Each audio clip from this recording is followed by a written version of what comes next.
GLAAACC was formed over 17 years ago in my office with 5 individuals who thought that there was a need to find a way to take advantage of the economic growth of the city of Los Angeles at the time, because we found that there was substantial economic growth here, construction and technology. The mission of GLAAACC is basically to promote and develop African American businesses here in Los Angeles. I would like to say that GLAAACC is probably one of the most viable African American business entities in the state of California. We've done some great things in this community. We've raised over $400,000 in student scholarships.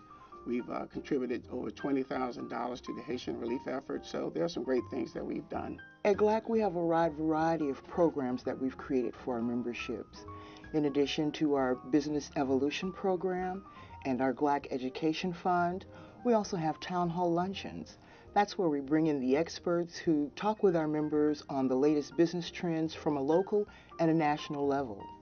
We also have our Better Business Practices, and that's our educational component where we talk to our members about processes and how to get contracts.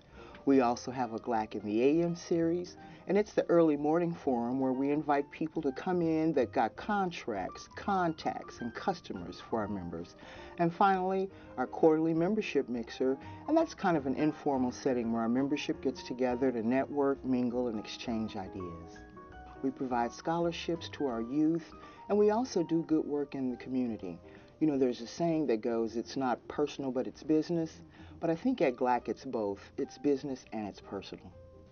The Business Evolution program began in 2005 with a focus to partner small and disadvantaged businesses with major corporations like Honda. My experience with GLAAACC has been very rewarding. Throughout the years, I have been able to, on behalf of Honda, make tremendous difference in small businesses' growth and prosperity. Many of these individuals have become what I will presume will be lifelong friends. We've had one organization get 100% revenue growth, other organizations 30% revenue growth, as well as just a rewarding feeling that I get inside to know that I actually was in part of making some of these people millionaires. My experience in GLAAACC organization has been very positive. In fact, one of the things that they've done for us was build, or at least offer us an opportunity to have a business relationship with major corporations. And it became our responsibility to translate that into some sort of business transaction in terms of contracts. So they'll give you an opportunity for a contact. Then it becomes up to you to actually translate that contact into a business contract. And we have benefited from that a great deal. NetServe not only have actually been at one point in time a mentee, but we're very proud to say that we are now actually a mentor. The Education Fund and Foundation was established about 10 years ago. It was the brainchild of Gene Hale, and former chairman of the Education Fund. And the idea was to provide scholarships for inner city youth who wouldn't otherwise have those funds available. The challenges are many and varied, primarily just accessing quality education. A lot of young folks come from families that are split for one reason or another. There are intergenerational gaps in terms of whether their parents or the grandparents are raising them, difficulty in finding transportation to and from schools, and then of course there's always the gang-related problems.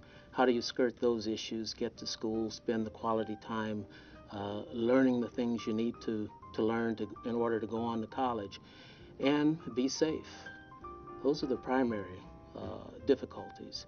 The others are systemic within our communities, having to deal with systems that provide the resources that are connected, that meet all of a child's holistic needs in terms of well-being and health, and of course access to school. I think GLAAACC is one of those nonprofit organizations that really gets it. They understand what's going on not only at the corporate level, but what's happening in the streets and where the needs are. They understand how to communicate with people at all levels. They know how to connect the dots in terms of economic, social, and political rationales. So in that respect, I think they're the type of organization that banks, insurance companies, and utilities would want to support, because they can leverage those resources that they get from the corporate America and meaningfully put those funds out at the street level in communities of need. In 2001, I was selected as the scholarship recipient for George Washington Preparatory High School, one of the 4 core schools in which a $5,000 scholarship is awarded to annually. And part of the process, we have to remain in contact with the organization and renew our scholarship annually over the course of 4 years. So in addition to renewing my scholarship installment, I remained in contact with the organization and provided them with regular updates on my progress while in college at Cal State Long Beach. Because I maintained contact with the organization, I was invited to come back and speak to the new scholarship recipients, and which is one of their annual events that they do every June.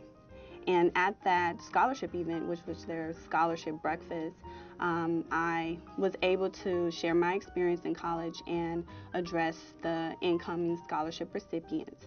At that time, as a result of me attending the scholarship breakfast, I received several job offers, one of which was with the Chamber. One of the experiences that I remember most, and one of the best experiences I had, was having the opportunity to travel to Washington, D.C. and attend the Congressional Black Caucus with a few of the Chamber board members, as well as several scholarship recipients. And there we were able to attend the various brain trust sessions and also tour through D.C. as well. One thing that I did learn while in D.C. was that many of the scholarship recipients had never traveled outside their community. I believe that GLAAACC has played such an important role in the Los Angeles community in general, but specifically for African Americans. You know, oftentimes African American business owners are left out of the loop, especially when it comes to resources. And so one of the things I've tried to do as speaker is to make sure that the resources of the state of California, small as they might be right now, given the depth of the economic recession, but at least that members of GLAAACC have access and a direct line to what is available from the state. We have the economic stimulus package from the federal government. It's important to me that African American business owners know about this. And then GLAAACC becomes a vehicle in which you can bring businesses together, and then elected officials like myself can make sure that they have access to the information and resources they need. I always look to GLAAACC when I need to reach out if there are new policies that impact businesses. I believe it's important to go to those organizations. You get more bang for your buck that way versus trying to do outreach to individual businesses. And so I think that the role that GLAAACC plays is vital. I look forward to GLAAACC continuing to grow, and anything that I can do to contribute to their success, I'm ready and willing to serve.